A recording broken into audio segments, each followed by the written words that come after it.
Topic है संक्षारण को प्रभावित करने वाले कारक, कि संक्षारण को कौन कौन से कारक प्रभावित करते, कब संक्षारण अधिक होगा और कब कम होगा।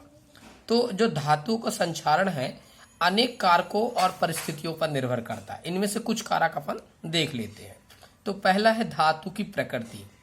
धातु की प्रकृति, तो जो धातु जितनी अधिक क्रियाशील होगी, यानी धातु की यदि क्रियाशीलता अधिक है तो वो शीघ्रता से संक्षारित होगी।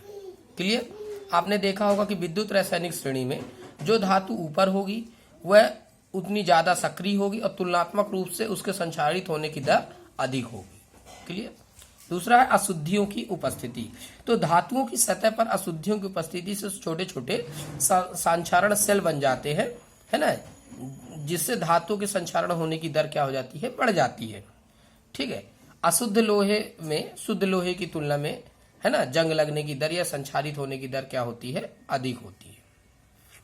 तीसरा है वायुमंडल की प्रकृति।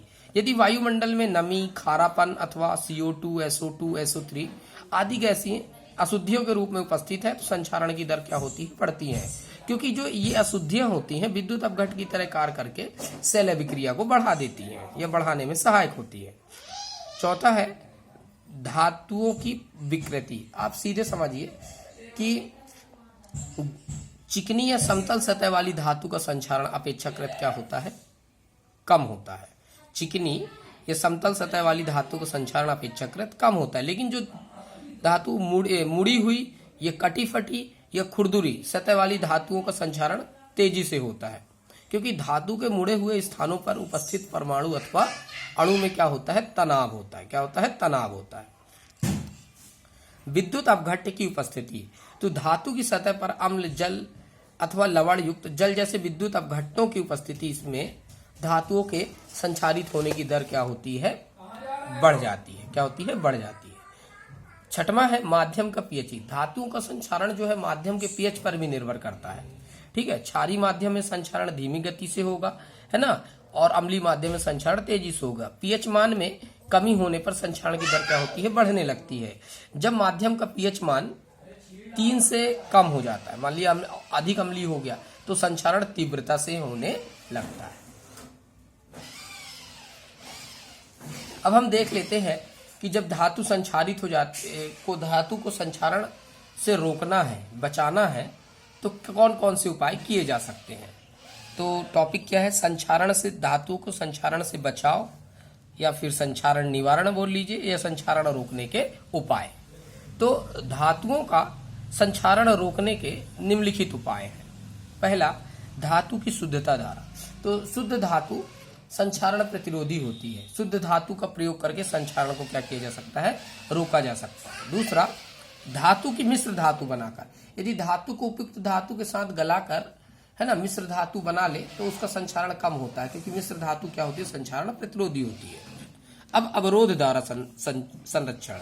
अवरोध द्वारा संरक्षण कैसे करेंगे कि धातु और नमी के बीच हम क्या करें, अवरोध उत्पन्न कर दें, है ना, तो धातु का संक्षारण क्या होगा, रुक जाएगा। अवरोध क्या करता है, धातु सतह का संपर्क अशुद्धि युक्त जल या नमी द्वारा नहीं होने देता।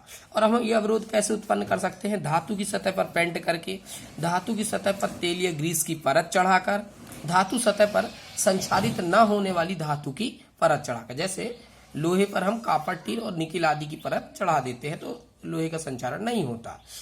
चौथा है बलिदानी संरक्षण। बलिदानी संरक्षण, इसमें क्या करेंगे कि जिस धातु का संरक्षण हमको करना है उस पर अधिक क्रियाशील धातु का क्या कर देंगे, परत चढ़ा देंगे, जिससे अधिक क्रियाशील धातु क्या हो जाएगी, स्वयं संचारित हो जाएगी, है ना, और दूसरी धातु का क्या करेगी, संक्षारण करेगी। जैसे हम लोहे को संक्षारण से जंग लगने से रोकने के लिए, है ना, लोहे को जंग लगने से रोकने के लिए उस पर जिंक की परत चढ़ा देते हैं, तो जिंक का ऑक्सीकरण हो जाता है और आयरन धातु का संक्षारण रुक जाता है ना। इस क्रिया को हम गैल्वेनीकरण भी कहते हैं। क्लियर। विद्युतीय संरक्षण। विद्युतीय संरक्षण ये भी एक बलिदानी संरक्षण ही है। इसमें हम क्या करते हैं कि जिस धातु का संरक्षण करना होता है उस पर हम अधिक क्रियाशील धातु को जोड़ देते हैं। यहाँ पे अधिक क्रियाशील धातु एनोड का कार्य करेगी, जिससे उसका ऑक्सीकरण होता रहेगा, है ना, और कम क्रियाशील धातु पर उसकी परत चढ़ती रहेगी, है ना। इस प्रक्रिया का यूज हम किसके लिए करते हैं, भूमिगत पाइपलाइनों, पानी के जहाज आदि के संचारण रोकने में करते हैं। अब छठवां है जंगरोधी विलयन द्वारा। किसके द्वारा? जंगरोधी विलयन द्वारा। कुछ फास्फेट तथा क्रोमेट के, जैसे सोडियम का फास्फेट, कुछ फास्फेट और क्रोमेट के क्षारीय विलयन जंगरोधी होते हैं। क्या होते हैं? जंग। इसमें हम क्या करते हैं, इससे क्या होता है, अघुलनशील परत बन जाने के कारण H+ आयन उपलब्ध नहीं हो पाते, जो संचारण में क्या होते हैं, सहायक होते हैं। क्लियर है? तो लोहे की संरचना को प्रबल क्षार की सोडियम फास्फेट के विलयन, उबलते विलयन में डुबोने पर उसमें लोह फास्फेट की संरक्षक अघुलनशील परत जम जाती है, जिससे उसका संचारण नहीं होता। इस तरह से हम संचारण को रोक सकते हैं।